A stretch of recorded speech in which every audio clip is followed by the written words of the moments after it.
Que a graça e a paz do nosso Deus esteja presente aqui, amém? Meus irmãos, eu estou muito feliz, em dobro.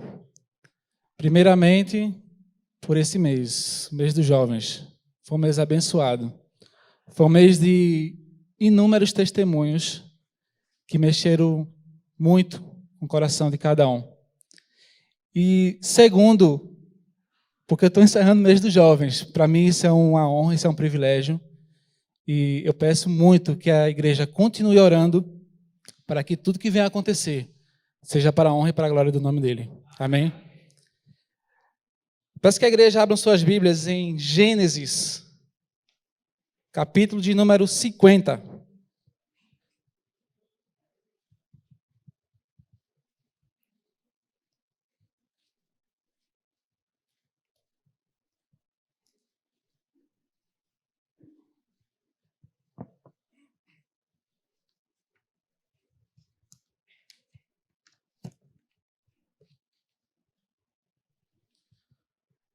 O tema do mês dos jovens é graça. E a gente não podia finalizar esse mês se não fosse com a graça de Deus. Quem encontrou, diga amém. Gênesis capítulo 50, vamos ler a partir do verso de número 14. Diz assim a palavra de Deus. Depois de sepultar seu pai, José voltou ao Egito com seus irmãos e com todos os demais que o tinham acompanhado.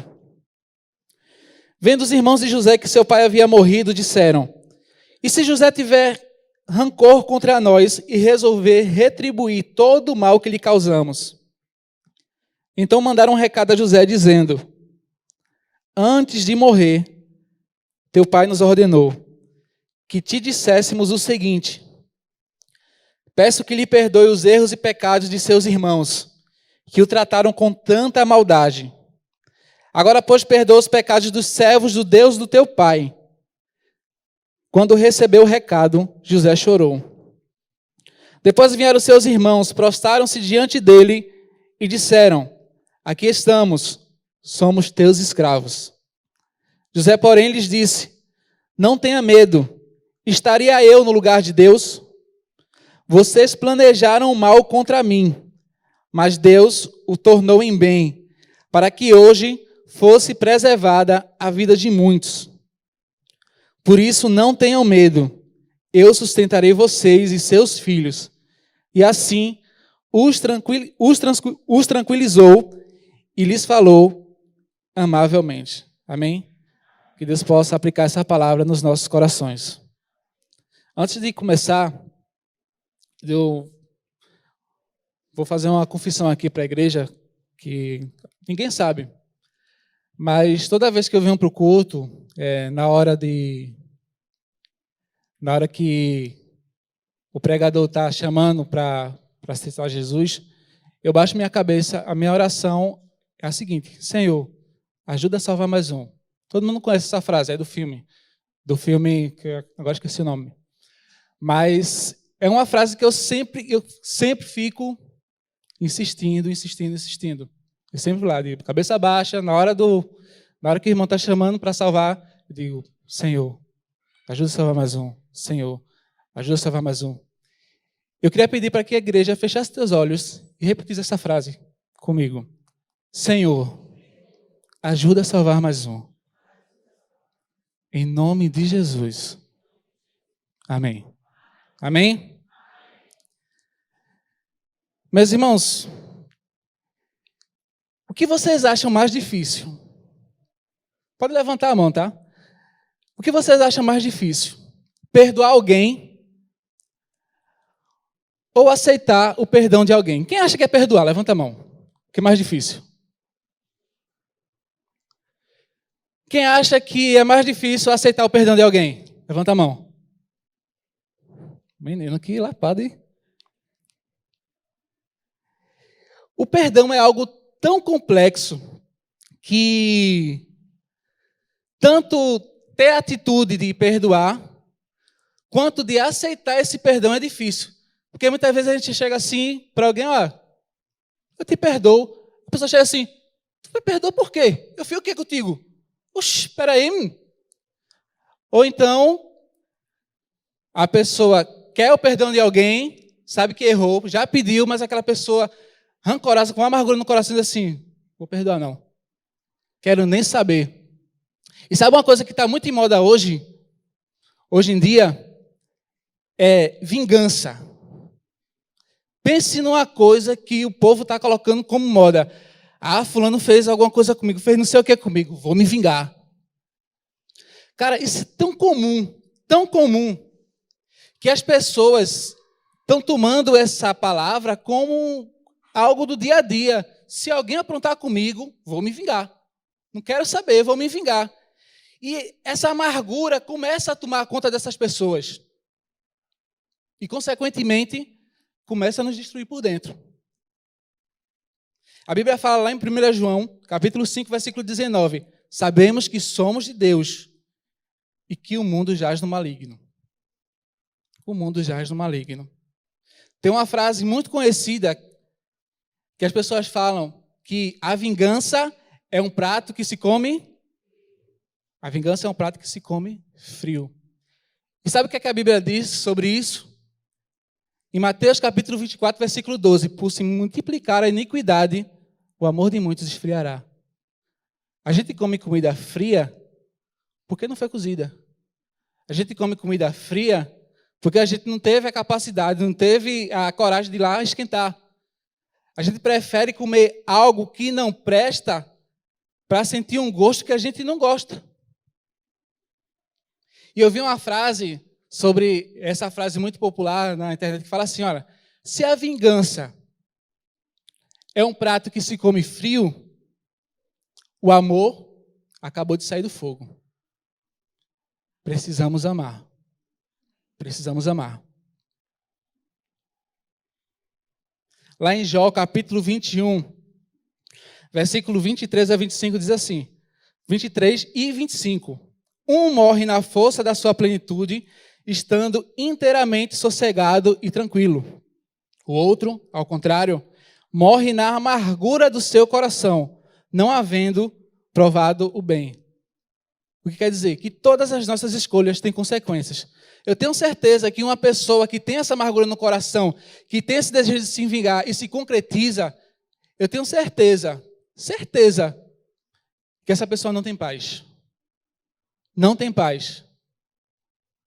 Porque não é algo que Deus nos ordena fazer. Deus nos ordena amar. E amor é algo muito forte na nossa vida. Não é fácil amar alguém. E principalmente amar os nossos inimigos. Amar quem nos feriu, amar quem nos fez tanto mal. É muito difícil. Mas prova amar. E você vai sentir a graça de Deus na sua vida. O texto que a gente leu conta a história, uma das histórias mais bonitas da Bíblia, que é a história de José. Essa história começa lá no capítulo 37 e vai até o último capítulo de Gênesis, o capítulo 50. Eu fiz até um resuminho aqui, para vocês entenderem. José, por inveja dos irmãos, foi vendido como escravo. Lá no Egito ele enfrentou várias injustiças. Uma delas foi quando a esposa de Potifar tentou seduzi-lo, não conseguiu. O que ela fez? Ela disse, acusou de estupro, ele estava tentando me estuprar. Aí ele foi preso. Só que mesmo na prisão, ele começou a interpretar sonhos de alguns presos, que todos se concretizaram. E chegou um momento que o próprio faraó soube da sua existência através de uma pessoa que ele interpretou os sonhos. E ele chamou José. E José interpretou o sonho que o faraó tinha.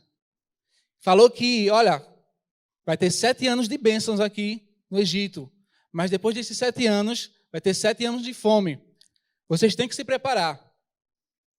O faraó achou isso ficou tão maravilhado com a tamanha capacidade dele interpretar os sonhos, que o nomeou governador e deixou ele encarregado de armazenar os grãos durante esses 7 anos de fartura, para que nos 7 anos de fome eles não sofram.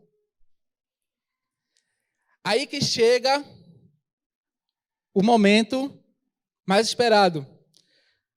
Nos 7 anos de fome, a Bíblia fala que Jacó pediu para que os seus filhos fossem comprar grãos.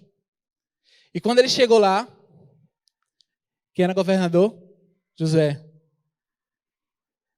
Só que os irmãos não reconheceram que era José que estava governando, mas José reconheceu os seus irmãos.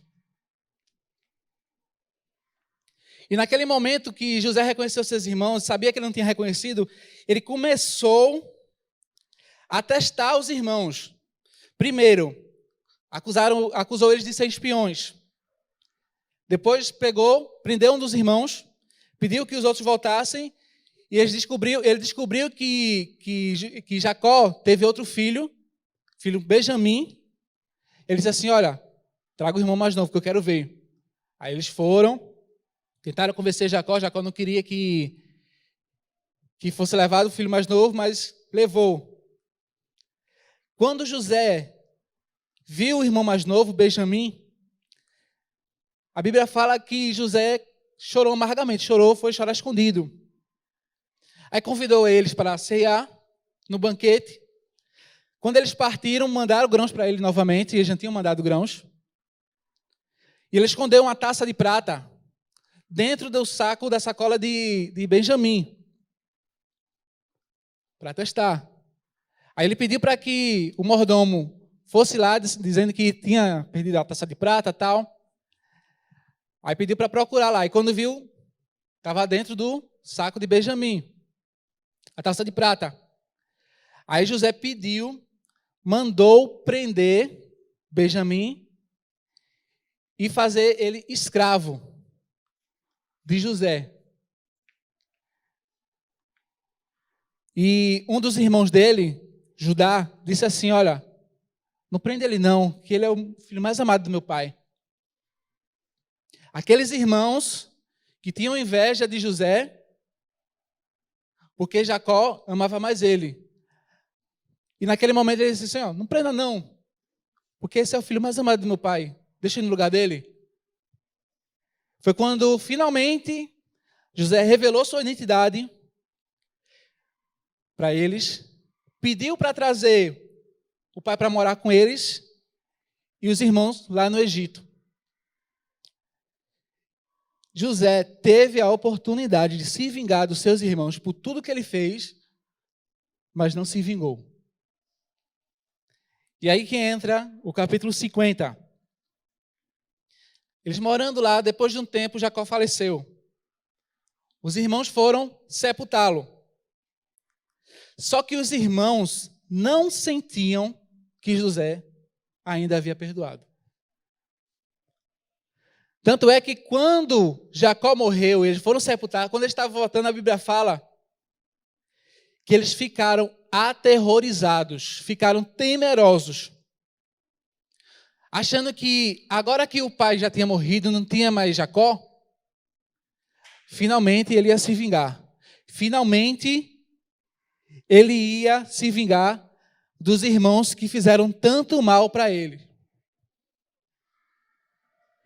Eles estavam tão temerosos que, lá no versículo 16, a Bíblia fala que eles mandaram um recado para José. Eles não queriam nem ficar mais perto de José. Eles estavam com medo já das consequências. Mandaram um recado para José, dizendo que era do pai, e disse assim, olha, antes de morrer, o teu pai, o nosso pai nos ordenou para dizer isso para você. Peço que perdoe os erros e pecados dos seus irmãos, que o trataram com tanta maldade. Agora, pois, perdoa os seus pecados dos servos do Deus do teu pai. Aí a Bíblia fala que quando José ouviu isso, ficou em prantos. Aí finalmente eles foram lá para próximo de José, versículo 18, se prostraram aos pés de José e disseram assim, olha, não faz tanto mal para a gente não. Nos aceita pelo menos como teus servos, como teus escravos.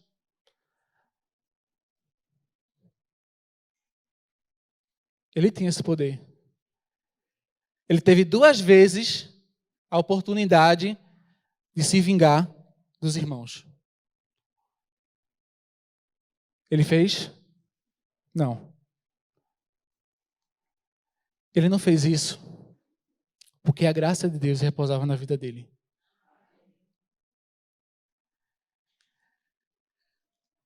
Versículo 18 e 19. José sabia que só Deus tinha o direito de castigar eles pelos erros que cometeram. Inclusive, ele deixou bem claro: eu não esqueci do que vocês fizeram. Por causa de vocês, eu sofri muito.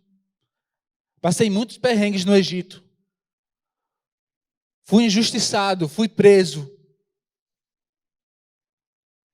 Mas ele lembrou que, por conta disso, a graça de Deus repousava sobre eles. José não deixou o passado tomar conta do coração dele. O coração de José não existia amargura. Não existia ódio.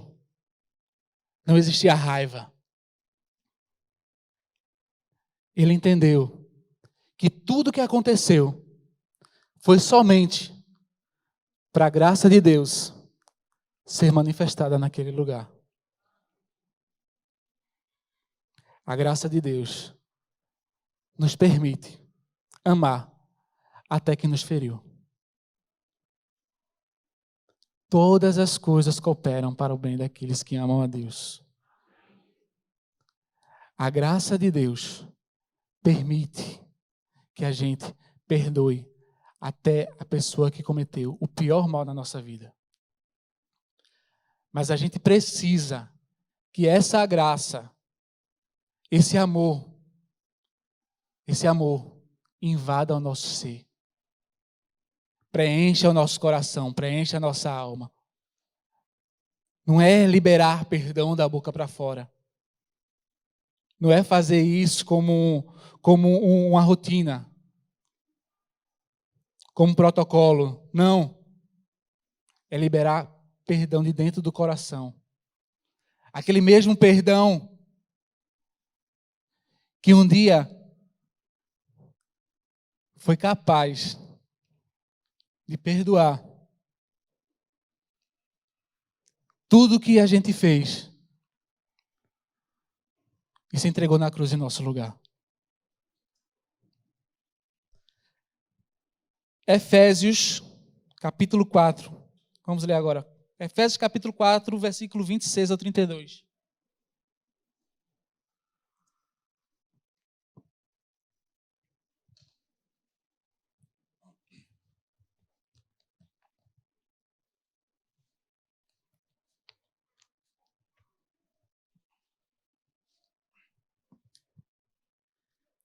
Quando vocês ficarem irados, não pequem.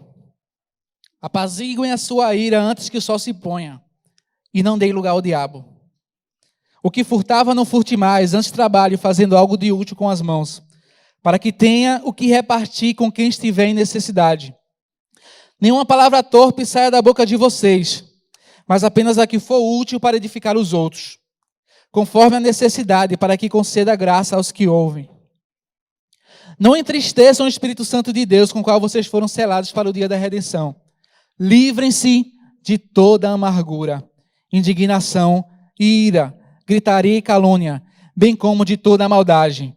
Sejam bondosos e compassivos uns para com os outros, perdoando-se mutuamente, assim como Deus perdoou em Cristo. Quando a gente dá o lugar ao diabo, ele nos mantém presos. A gente começa a ser egoísta, a gente começa a falar com ódio, a gente começa a viver a vontade da carne, a gente começa a ter esse desejo de vingança, a gente começa a encher o coração de amargura. Meus irmãos, enquanto a gente não liberar perdão para as pessoas que nos feriram, a gente vai continuar escravo do inimigo. A gente vai continuar escravo da amargura e do ódio. E como é que a gente faz isso?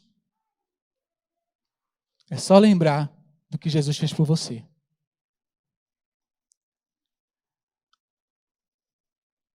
O perdão que Jesus liberou por nós foi tão grande que é inexplicável. A gente leu o versículo aqui, quando Pedro se aproximou de Jesus e disse assim: Senhor, quantas vezes a gente tem que perdoar quem nos feriu? 7 vezes? Jesus disse assim: não, 70 vezes 7. O número 7 é considerado, através da Bíblia, o número da perfeição. Quando Jesus disse assim, 70 vezes 7, ele está dizendo assim: olha, o perdão que você tem que liberar para a pessoa que te feriu tem que ser mais que perfeito. Não é só da boca para fora. É liberar o perdão máximo que você tem na vida de alguém.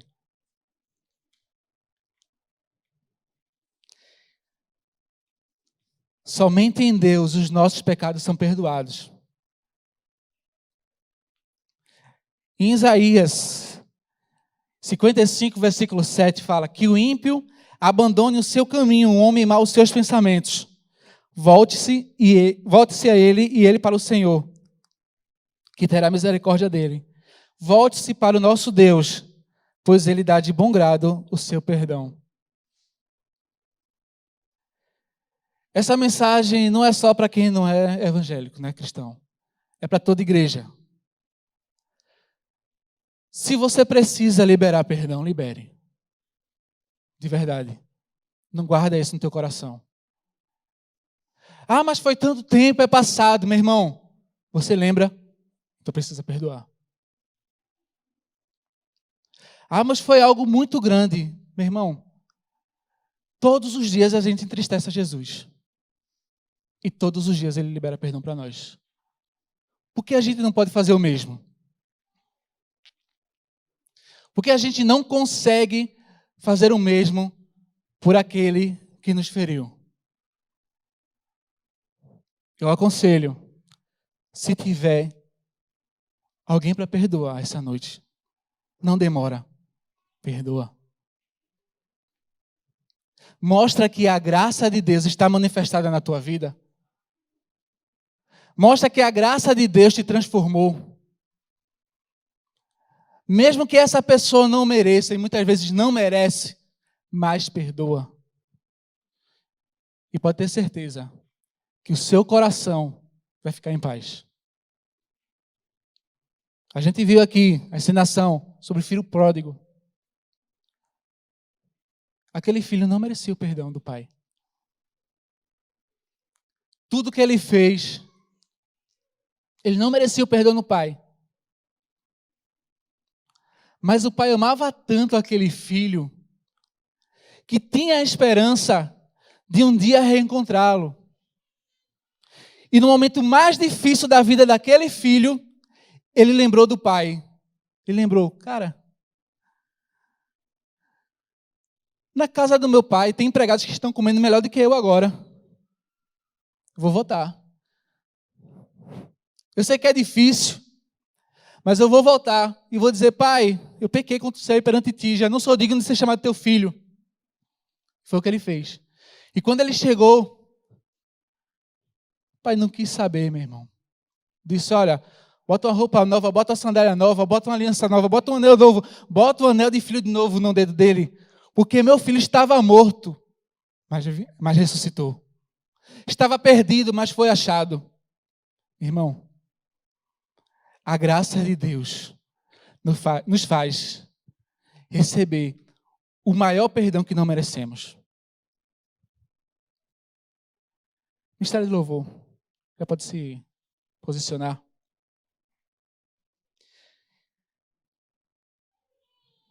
Tem uma história que eu acho que muita gente já escutou,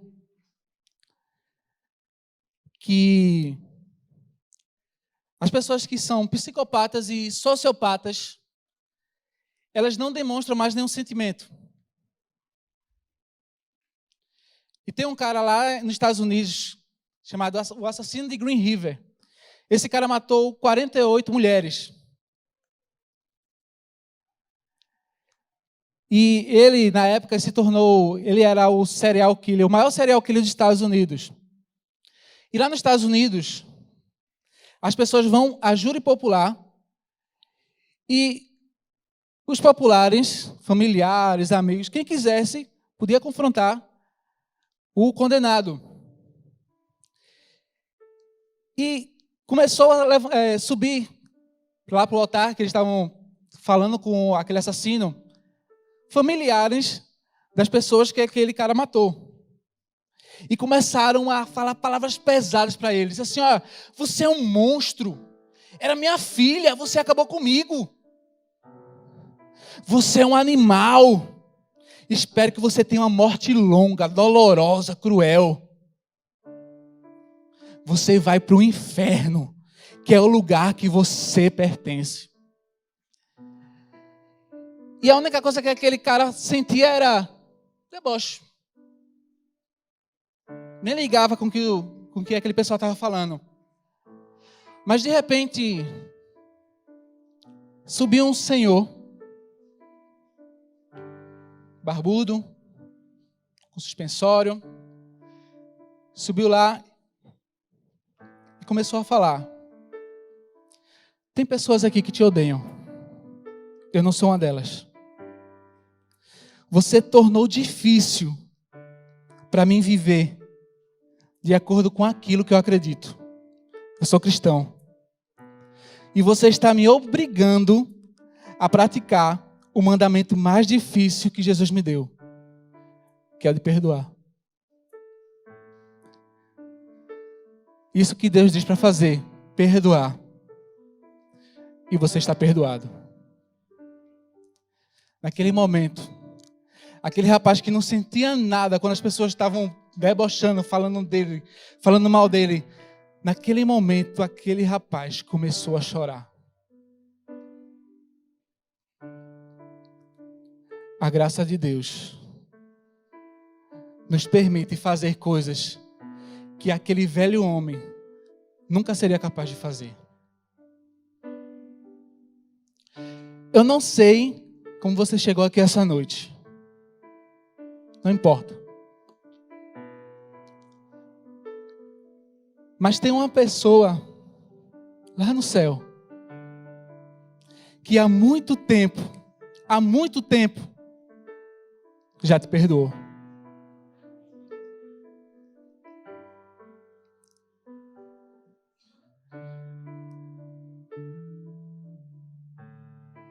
É difícil, às vezes, aceitar. Porque a gente não merece. Mas Ele já te perdoou.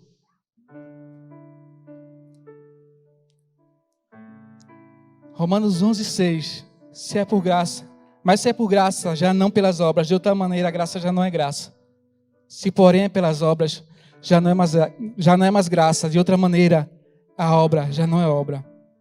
É pela graça de Deus que Ele quer te liberar perdão essa noite. Amém?